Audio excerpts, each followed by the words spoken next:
it's not karate itself that's going to help with public speaking. It's more teaching karate to others, and there might be some similarities in how you do that compared to how you do public speaking.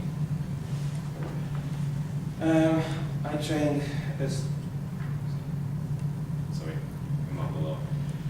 I train every style of karate. There's lots of different styles, and my style is called Shotokan. I don't know if anyone's heard of that.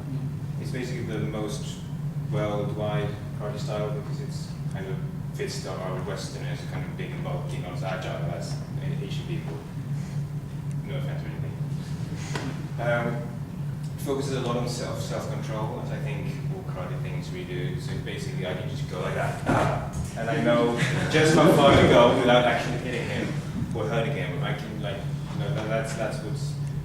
So you can train with other people, and you can go almost all out, but not quite. So you don't hurt everyone. So you can train a lot without getting hurt. And there's also a lot of big movements. I mean, you can see it's quite a big jump from over here to there. But there's a lot of other styles that just go like that. You see what I mean? But we do a lot of very big movements simply. That's kind of why it suits Westerners, I guess. And also a very important thing is about coordination and timing. So you use the whole body coordinatedly to make everything just stronger, whatever. And so I've been training for about 11 years or so, and I've been teaching my own groups of beginners for about 2 years or something. And I've also been teaching children, I've been teaching advanced and medium classes as well, so I had a little bit of kind of everything. And one of the main similarities I've thought of to what I expect public speaking will be like is that, well, you kind of are speaking to people when you're doing the training thing. You're telling them how to do the stuff. You want to be clear, you want to be understood, you want to get through to them, basically.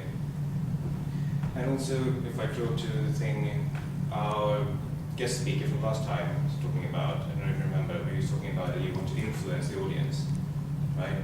Yeah, you kind of want to do that when you teach karate as well. But you want to do something a bit more than that because you want to motivate them to do something physically in the moment.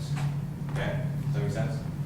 So you have to really be passionate about them and make them want to do it straight now, not tomorrow, right now. You also want to be very clear and compelling so that they will understand and remember. They will understand straight away what to do so they can actually do them. They don't really have much time to go home, reflect, they don't understand it, take notes or anything. You have to be very, compelling and effective. And also kind of key thing about the key difference, I would say, is that at least when training karate, you need to keep them, you need to motivate them to keep doing when it's getting hard, when it's like a really tough, tricksy thing you have to do. I don't know, jumping up and doing a vault or something. We don't do that, but if you have to do that and someone is trying and they're not really doing it well, you have to somehow motivate them to just try again, and eventually they're going to manage. I want to elaborate on this last bit on how to motivate people, because I think that's kind of the main lesson probably that you guys will want to hear about, how to motivate people to do things, to keep going. Am I wrong? Anyone? No? Okay, so I've been thinking about, well, how do I do this? What kind of tips should I give to someone who wants to know how to motivate people? And one of them is to always give encouraging comments. You know, oh, you're doing really well, that's perfect, well done. Oh God, you're so close, just do a little bit more, that's it, you know, that kind of stuff. Also, you want to kind of reward them if they have been good. You know, you give them a water break if they've been working hard for half an hour. Or, you know, you can just be less lenient. You tell them to do 20 push-ups. If they do 15, that's fine, that's good. You've done at least 15, that's great. Or you can do the opposite way. If you tell them to do 20, you can see they've done 20, they're not even sweating. Just do 20 again. You know, even hard. Or if they try and fail, they try and fail and just give up, you can be a bit even harsher, be kind of almost mean, just tell them to do it again, you just keep doing it. And they'll learn that they should keep the effort up next time. Does that make sense? Another thing I always try to do is to tell them that it will be easier later if you work hard now, because our muscles get used to it. That's kind of, I guess, a difference you might not get so used to without public speaking.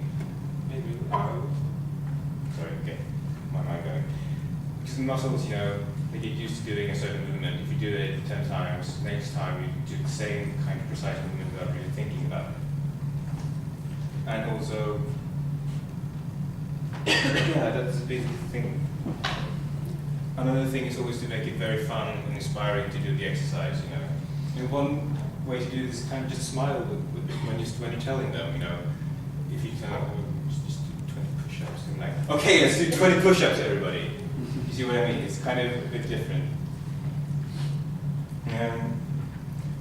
One more very important thing, I think, is to explain to them why it's important to do whatever movement or thing that they're doing, or why they have to do those 20 push-ups. You know, when it's really hard and frustrating, you don't even know why on earth am I doing this? When you're starting asking yourself that question, that's when you basically have given up. So I always start by telling them all this, why it is important to do this thing, how it's going to help. Does that make sense? Right?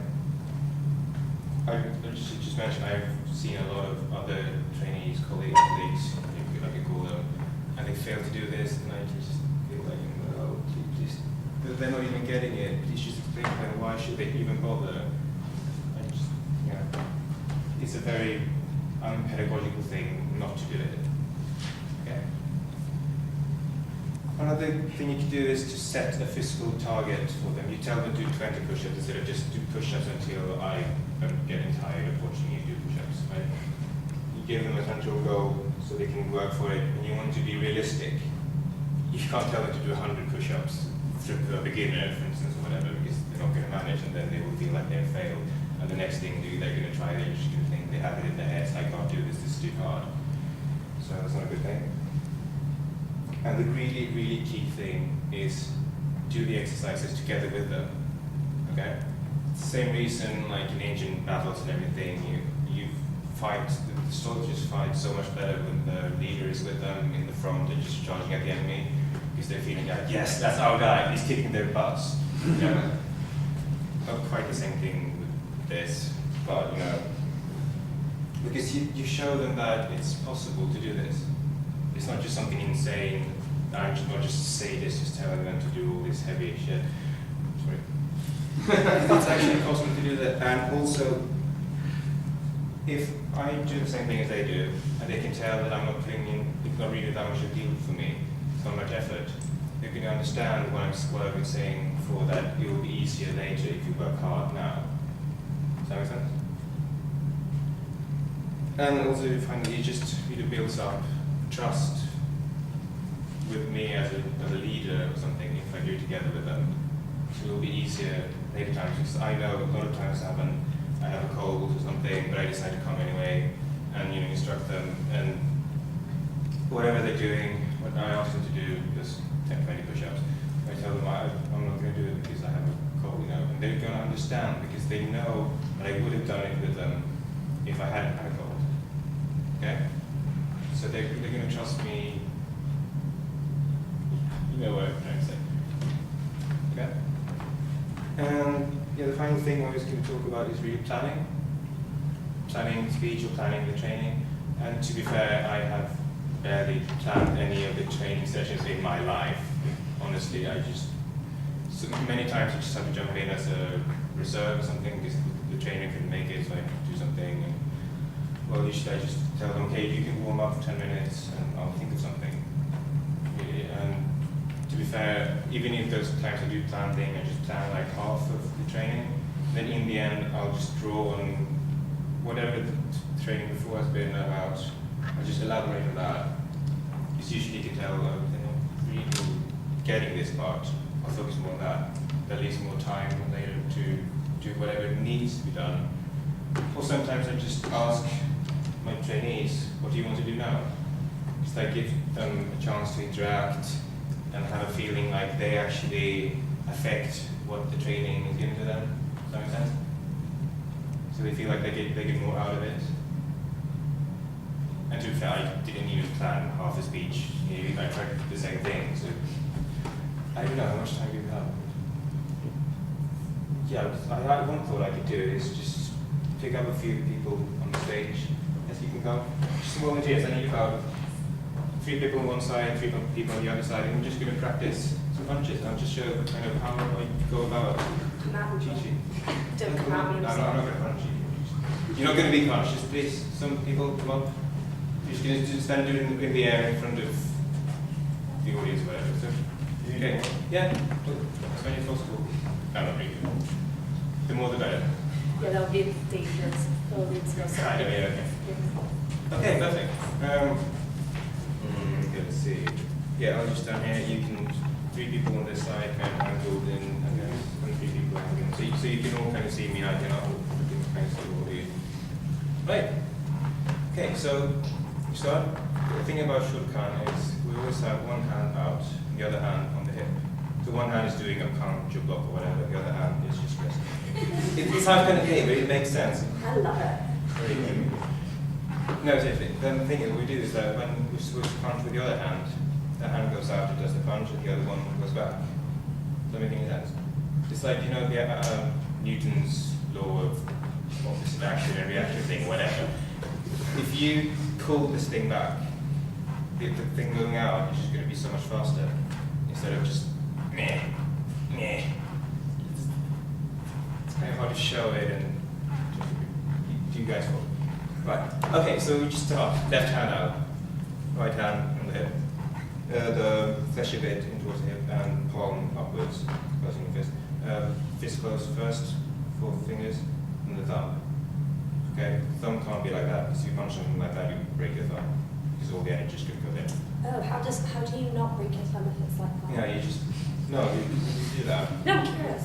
Okay, right, and then you can punch with this bit.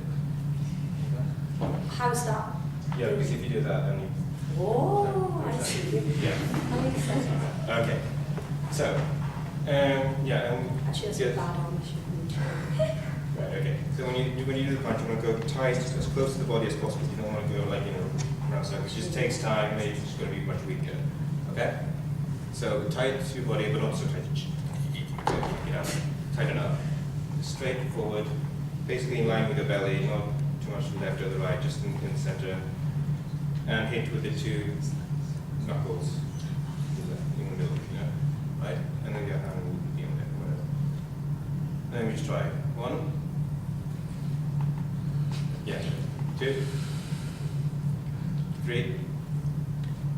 4. 5. Does that make sense? Super. Okay, right, so we'll try a different approach. Keep both your hands like that. Put one arm back to here. Forward again. The other one back. One forward. Again.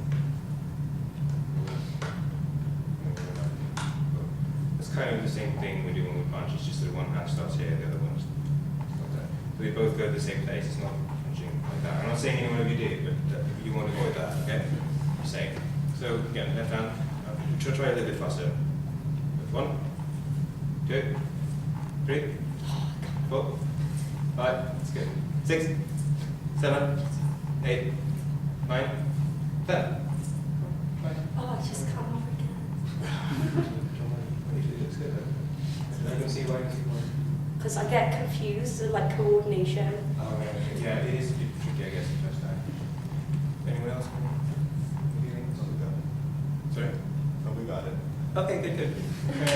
I saw something you all did perfectly well without me telling you. When you start with the hand, it's the foot palm up. When you go out, you have to twist it. Palm down. What you want to do is, you want to do the punching so that you do the twisting at the very end of it. Okay, because that extra twist kind of gives like an explosion. So you don't want to twist here and then you wait the very last moment and then turn. So try that 5 more times. Okay? 1, 2, 3, 4, 5, 6, 7, 8, 9, 10. There, well done. Okay. I think we'll try full speed. You just be relaxed, do as much as you can. Relax, Try, okay, awesome. The important thing about doing something full speed is you have to be completely relaxed all the way out to the very last second. When you do twist, that's when you flex everything. That's when you apply the power.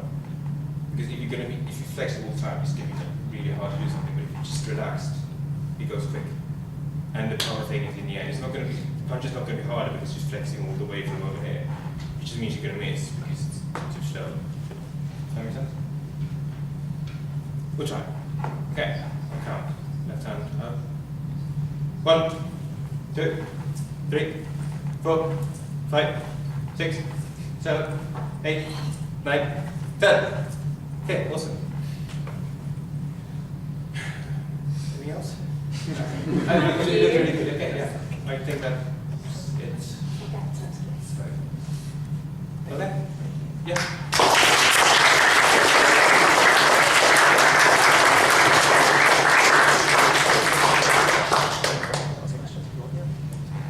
So we'll now, if you volunteer to sit back down, we'll now open the floor to a little Q&A session. So if you have questions, Sebastian, raise your hand now. I actually did teaching for karate. I trained karate for about 10 years, and I used to train kids who are little bastards. How do you deal as an instructor if you got a kid and they're with their friends and they just spend all the time trying to have a laugh and they don't really want to be there? How do you deal with yourself? Apart from beating them. What do I do? To be fair, I should say, I haven't trained kids so much personally. I just more been like an assistant instructor to children because usually you need 2 instructors. It's very good if you can separate the group. Yeah. It's kind of a good thing. And one thing I do usually is that if they're too noisy, I just tell everyone shut the hell up. And we're just going to sit there on the floor and be quiet until I say so. Anyone who talks, I send them like away, so they have to sit out there and be in shade, and they can't join the others. You know, it's kind of, you have to be really harsh because discipline is really important. That's kind of my tip. Otherwise, I just try always do some kind of games. In the end, in the beginning, usually in the beginning, we warm up with play catch, so they get some of their playing energy away, and then they kind of a bit more calm, maybe tired even. That's always good to get tired. And then you tell them in the end, if you work hard, if you are being nice and all that, we'll play catch in the end as well, and they'll be really happy. So reward and being strict when they're being hopeless. Is that your question? It does, thank you. Okay, great. Yeah. So halfway through your speech, you went from kind of a speech about coaching karate to actually a live coaching session of karate. Now, I wasn't sure how much of this was planned or intentional, but I was wondering if you noticed that when you were doing the coaching rather than, I guess, the speech about coaching, you were quite a lot more confident. And yeah, I guess because it's like my thing, my thing. But I've done karate thing for 11 years. I know how to do the punches, and I've been teaching this punch thing for every half a year, new groups for 2 years. So I've done it before. I just feel comfortable with the movements and all that. Was that kind of a question? Yeah. Did I just interrupt you? I'm sorry, I didn't. No, it's just the point really about that as well. Like, it's interesting when you're more used to something, you're more confident at it. So maybe learning quicker about it is the more you get comfortable with public speaking, the more natural and confident you'll be doing it. Brilliant. Yeah. So you mentioned you were doing karate for 11 years. I assume that's learning. How much of that have you been teaching, and what kind of started you teaching in the first place? Well, I mean, it depends on what group really. I've only had beginners as my own group, sort of, that I'm the head teacher. But sometimes I've been sort of like a reserve, just drop-in teacher for medium or advanced ones. So I've been kind of teaching really anything I've learned. I've basically kind of repeated at some point, usually. So yeah. Is that anything else? Do we have any other questions? Good feedback. We have one more round of applause for Sebastian, please.